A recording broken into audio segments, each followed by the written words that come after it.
Hey, busy crafters, welcome to my channel. Welcome back if you're returning. Today is day 7 of our 12 Days of Christmas collaboration, hosted by Brenda from Rustic and Lace DIY, as well as Amanda over at Molly Cole Creations. Today is our neighbor gifts, cards, gifts. So what I decided to do is I took that paper. It is from Paper Studio, and it is called Old World Winter, and I cut and scored a box off of my Cricut.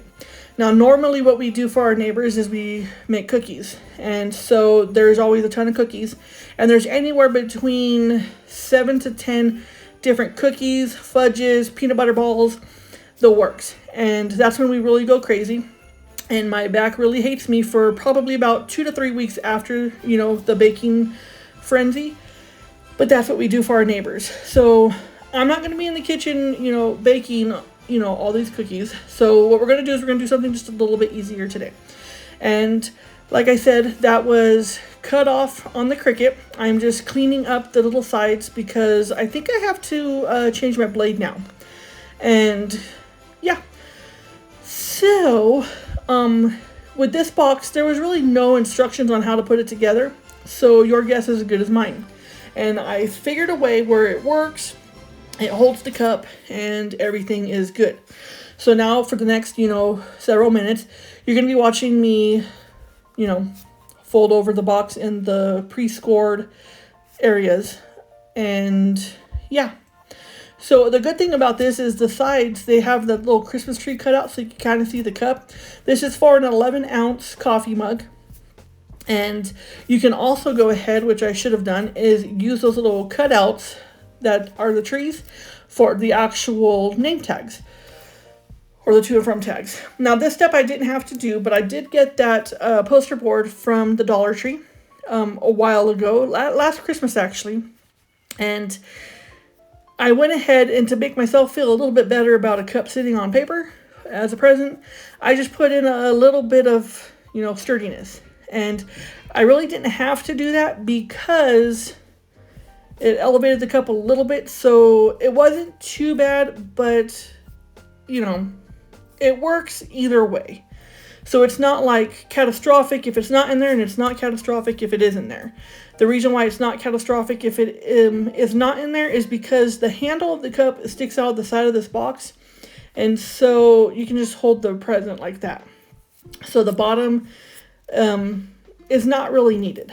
So now you're going to see me act as if I am playing with a Rubik's Cube because I have no idea how this box goes. And so now I'm just going to switch it and flip it and turn it and make sure that it is where it needs to go. And by golly, I did in fact figure it out.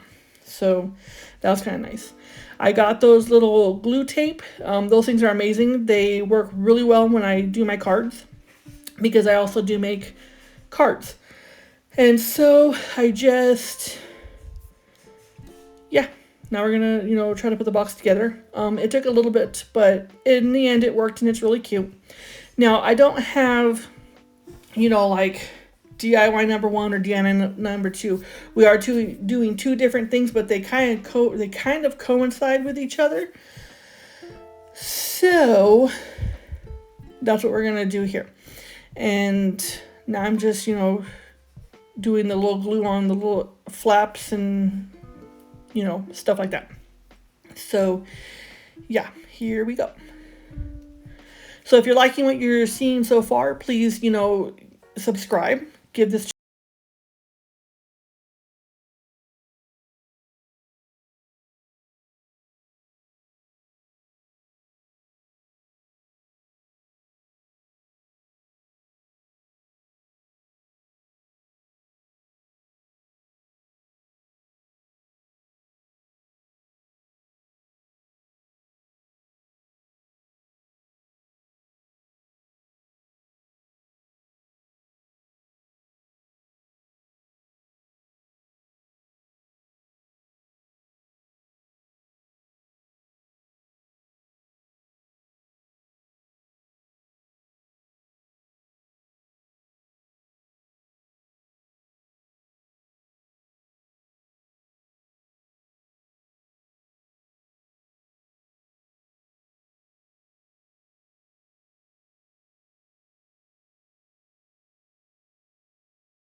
time to think about it.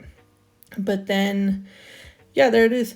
So I should have put a bow on the top, but I didn't, unfortunately. All the bows are in storage right now with all the rest of the Christmas stuff. And that also came with the box, so I went ahead and had those cut off as well. And they're just like a little extra decorative things for the sides around each Christmas tree that's peeking through on the side. And yeah, I was going to make a cookie box to go with it because, like I said, I do a lot of cookies. And they were supposed to get cookies, or they're getting cookies this year. But my Cricut didn't want to talk to me anymore. And it froze and it wouldn't upload anything. So yeah, so there's the Christmas box. I want to take time to say thank you to all my subscribers. I really appreciate every single one of you from the bottom of my heart. Thank you.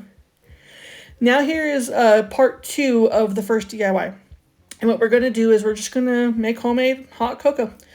So we start off by scooping, because that cup is too big for my sugar container.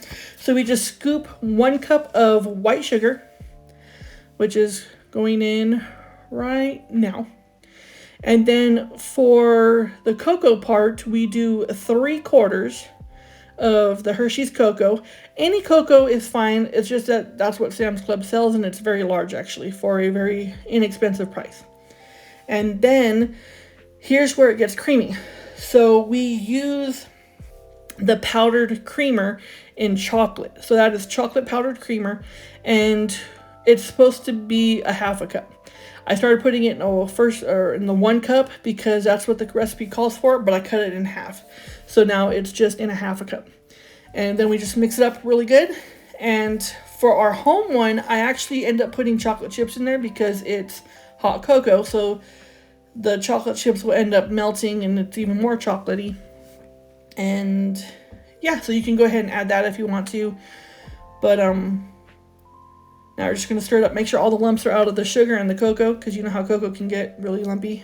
And now we just scoop it into the little mason jar and then add the lid. And then we just put a ribbon that I got from Hobby Lobby. It's a white ribbon and it's got little Christmas balls all the way around it, little red ones, little red Christmas balls all the way around it. And then like 2 or 3 years ago, I got these little tiny bows from Michael's, I believe it was, when they were doing their end of Christmas season sale. I think it was like 90% off. And yeah, those cute little things. And then I just put it on the front. And then we have our neighbor's Christmas. So there you go. Let me know what you think. And, you know, tell me what you would do different.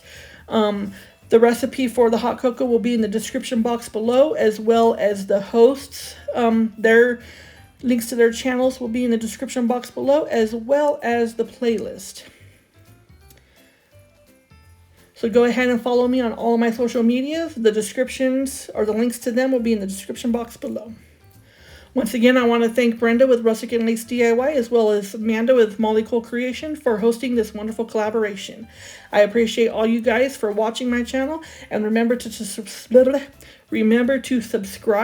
like, share, comment, and give me that thumbs up. I appreciate you all. Bye.